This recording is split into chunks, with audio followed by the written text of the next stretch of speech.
kufundishwa. Mafundisho yetu is about honor, heshima, na wacha tuombe ni kwa ajili ya neno. Baba, tunasema asante. Mara nyingine tena tunakuinua, tunakuheshimu. Ni kwa ajili ya neno lako. Baba, wamejitayarisha kusikia kutoka kwako. Utafungua mioyo zao and you will give me the clarity of speech. Baba, ninakushukuru, ninakupenda. Asante ni kwa sababu umetenda. Na Roho wako Mtakatifu aweze kutuongoza. Jina lako lipewe sifa, na ni katika jina la Yesu Kristo nimeomba nikiamini. Amen. Amen. Asante. What is honor? Heshima ni nini? Honor. Kuna mtu anajua what is honor? To honor. Wengine mama alisema wanasema honor, wengine wanasema honor. Nalingana mahali ulisomea. Kama ulisomea huku nyumbani, akasema kama ulitumwanga samadi ukipoma nyumba, na wengine huko walikuwa swimming pool iko hapo nyuma ya shule, pronunciation itakuwa tofauti. Sisi tulisomea huku nyumbani, so mtaichukua venye na pronounce. Kulingana na mimi, honor is a law that governs the transfer and operation of spiritual realities in this kingdom, in the kingdom of God. It transfers the reality of the operation. Kanuni za bingu inatoka katika bingu inakuletea, ama inatoa kwa huyu mtu, is the one that does that. Honor. Honor is a law that governs the transfer and operation of spiritual realities in this kingdom. The kingdom that we are in. Niko haraka? Yes. Honor is a law that governs the transfer and operation of spiritual realities in this kingdom. For the last time. Honor is a law that governs the transfer and operation of spiritual realities in this kingdom. Tumeipata? Yes. Sisi wote we need something to be transferred to us. Tunataka kupokea kitu. In the kingdom is transfer. Inakuwa transferred from this person to this person, from this place to this place, because the kingdom of God is not about eating and drinking, but about power, about righteousness, about joy, about peace in the Holy Spirit. Chochote ambacho kinaleta amani, chochote ambacho kinakuletea peace, chochote ambacho ni cha nguvu, it is in the kingdom of God. It will be transferred. Health will bring you peace. It will be transferred to you. Riches, it will give you peace and joy and happiness. Riches will just be transferred to you. Zile pesa Mungu aliumba katika ulimwengu, haumbi zingine tena. Zile mali aliumba, alimaliza creation. Is only transferring from this person to this person. Saa zingine ananyang'anya mtu kabisa na transfer yote. Saa zingine ni grace, unakuwa tu, you tap in that grace. Secondly, it is holding. Honor, it is holding someone with high respect and regards. Holding someone with high respect and regards. Unajua watu wengi ambao ni failures in life, ukiwafuatilia vizuri, it is stress to dishonor. Watoto wetu, wengine wetu, watu wakubwa, it is stress to dishonor. Dishonor to God, dishonor to man, dishonor to principles. You dishonor the principles of God, you fail. Nilisema the transfer of principles. The transfer of the grace upon somebody. You dishonor somebody, you dishonor God. You are a failure. Si watu umerogwa. Unajua wengine wetu tunalaumu wachawi kila wakati. Ukijifundisha honor ama honor, the way you pronounce it. Ukijifundisha honor, hakuna mlango ambayo itafungwa katika maisha yako. Naomba uanzie point 2 alafu slow down kidogo. Ndio nipate. Point 2. Sijui kama ni mimi peke yake. Na niko slow. Mtoto wangu anajuanga anakuwa speed yako pale nyuma.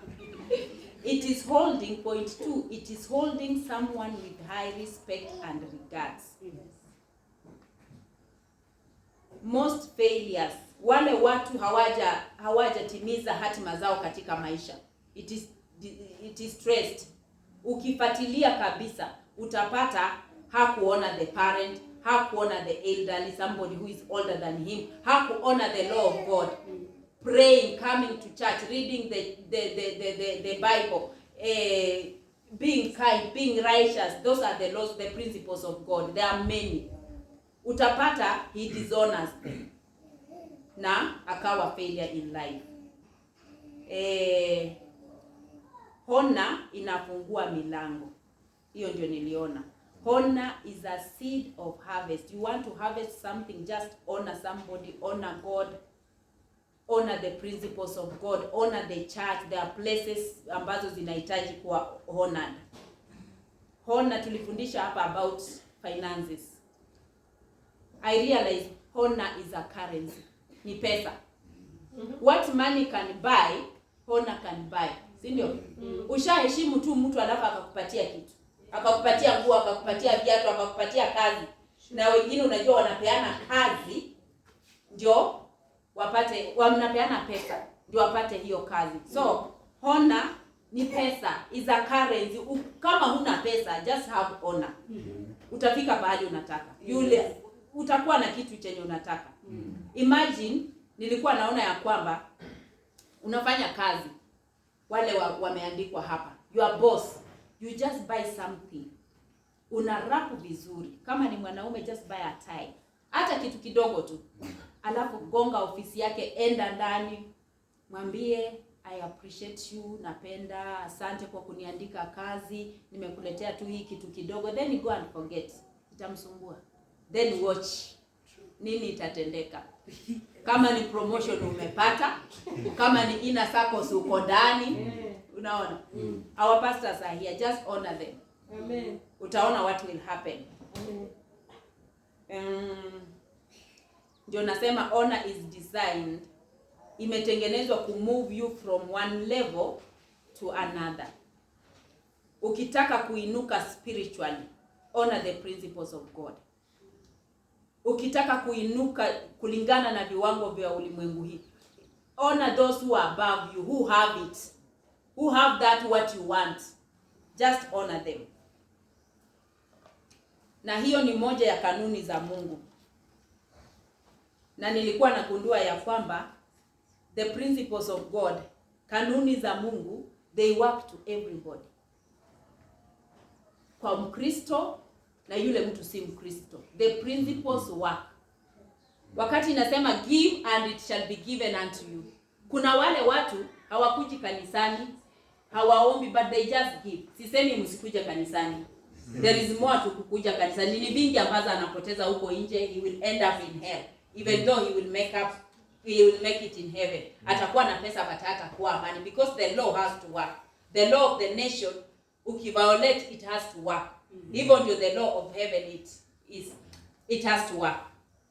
So ona, wakati mtu wa ulimwengu, naona hata Waislamu kuna siku wanatembelea tu, ama Wahindi wanasaidia tu maskini. Yes. Unaona? They prosper. So honor ina work. The principles of God, not honor, the principles of God, because honor is one of the principles. Zinafanya kazi kwa kila mtu. So usione mtu useme na huyu anaabudu shetani, hizi vitu ni za mapepo, ni devil worship. Saa zingine is just the law of God, it has to work. Yeah. Si ndio? It has to work. Ndio nasema you have to know the specific key, the specific keys of every area of your life. Mungu ametupatia keys. Prayer is a key, but it doesn't work everywhere. Coming to church, reading. Unajua Wakristo wengi, they don't make it. They don't have it because of this.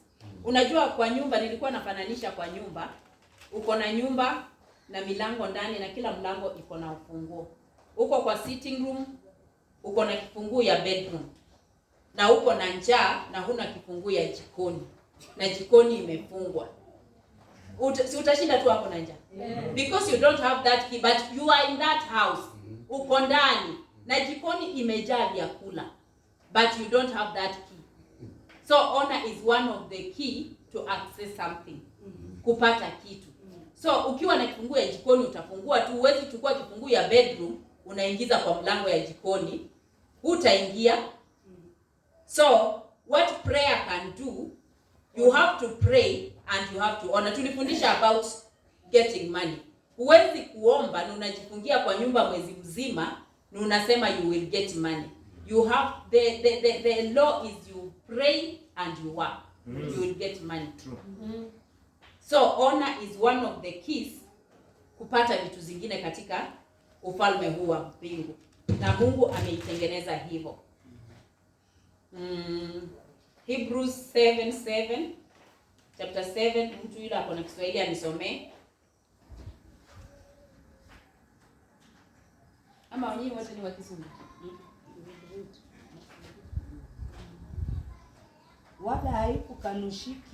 Wala haikanushiki kabisa kwamba mdogo hubarikiwa na mkubwa. Kabisa. Mdogo hubarikiwa na mkubwa. Like in the Bible, Isaac alibless watoto wake. In the kingdom of God, the carriers, Mungu anatumia wanadamu kubariki wengine, si ndio? Biblia inasema hapo ni wakati Melkizedeki alipewa 10% from Abraham, na Melkizedek akabariki Abraham. Ndio wanasema the greater blesses the lesser. Yule mkubwa ndio anabariki mdogo. Na nilikuwa nafananisha hapo, unajua sisi tumezoea, hata mimi nikiwa ndani yake, wacha tubariki mchungaji. You cannot bless a pastor. You honor. Because what he has you don't have. Kila konacho wewe una, so huwezi mbariki. You honor him na yeye anakubariki. Because yule ako juu anabariki yule wa chini. There is no way wewe wa chini utabariki mtu wa juu. So when you bless, you bring something, unapatia pastor kitu, you are honoring him. Bwana Yesu asifiwe. So huwezi bariki boss yako, you honor him. Yeye ndio atakubariki. So how do we honor? How do we honor? Mwenye amepata kwa Kiswahili?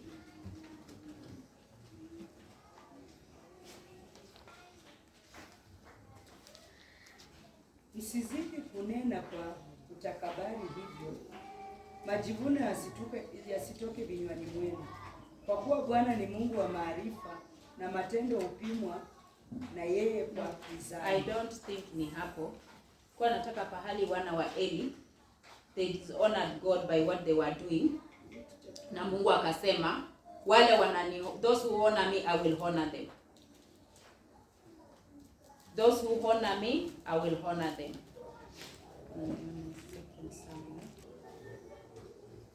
Kuheshimu Mungu. Zile heshima unamuonyesha Mungu na respect. Unakuja kanisani, unasoma Biblia, you honor God, na Mungu anasema, those who honor me, I will honor them. Unataka kazi, unataka maisha mazuri, unatoka ndoa mzuri. Unajua, nilikuwa naangalia kitu, ukiwa mkora kama ukuji kanisani, Mungu atakuunganisha na bibi mkora ama bwana mkora. Because Mungu hawezi waste time yake, mtu wake amekuja kanisani, kijana mzuri kama hawa wasichana, alafu anamuunganisha na mkora. I know it. Najua. Mimi niliolewa kama sijakuja kanisani. I'm speaking from experience. Ukiwa mlevi utaunganishwa tu na mlevi.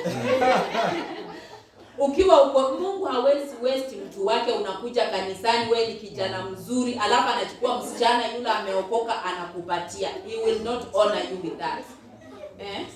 So, jinsi una respect Mungu, hivyo ndivyo yeye atakurespect. You honor through words and actions towards God and people. Unaheshimu watu kupitia kwa maneno yako, kupitia kwa actions zako kwa Mungu. Mungu humheshimu tu kupitia kwa maneno na hakuna kitu kingine. Unamheshimu hata kupitia kwa actions, kutumika katika kanisa. Sio tu unakuja hapo unaomba kwa maneno yako, unakaa hapo unasikia. Ni wapi? It's 1 Samuel verse 2, chapter 2 verse 30. Okay. Nisome. Wherefore the Lord God of Israel said, I say, nisome kwa Kiswahili. Kwa sababu hiyo Bwana Mungu wa Israeli asema, ni kweli nalisema ya kuwa nyumba yako na nyumba ya baba yako itakwenda mbele zangu milele. Lakini sasa Bwana asema jambo hili, na liwe mbali nami, kwa maana wao wanaoniheshimu nitawaheshimu, na wao wanaonidharau watahesabiwa kuwa si kitu. Amen. Thank you. Huyo ni Mungu anaongea, ni kwa ajili ya nyumba ya Eli. Vijana wa Eli walikuwa hawaheshimu Mungu kwa vitu za Mungu ndani ya kanisa, na zile vitu walikuwa anatenda ndani ya kanisa. Na Mungu alikuwa amewaahidi. That's why nilianza kwa kusema unaweza kuwa uko navyo na Mungu anaziondoa kabisa. Mungu aliziondoa kabisa kutoka kwa Eli ambaye alikuwa kuhani. God is not a respecter of man. Amen. Na akawaambia, nilikuwa nimeahidi nyumba yenu itakuwa ya baraka, lakini kwa sababu you dishonor me, hamuniheshimu, ninaziondoa.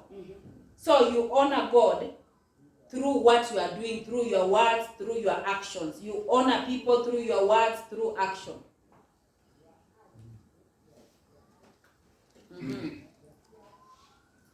Ina affect the way nilikuwa nafikiria ni kama the way instruction mtumishi wa Mungu atakupatia, the way you will respond to it, the way you respond to your parents, the way you respond to your boss. It doesn't matter akue mzuri akue mbaya. Biblia imesema we only pray for them, but you have to honor them, you have to follow the instruction. Lakini and with joy, na furaha, sio kama umekasirika. So who do we honor? Who do we honor? So Mwalimu, you said we honor through our words and our actions. And our actions.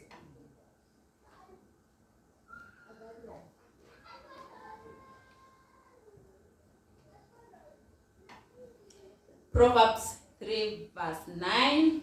That is God number 1. We honor God. We honor God. We honor men. We honor leaders of the nation. We honor spouses. You have to honor each other. So nitaenda moja kwa moja. Proverbs, mtu amepata Proverbs 3, chapter 3 verse 9. We honor God. We honor God. Yes. Number 1. We honor men. Men, I mean servants of God, those who are in. We honor parents. We honor leaders of the nation. We honor spouses.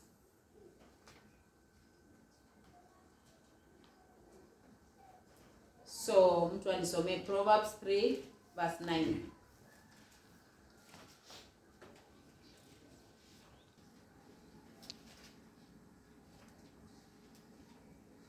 Mheshimu Bwana kwa mali yako na kwa malimbuko ya mazao yako yote.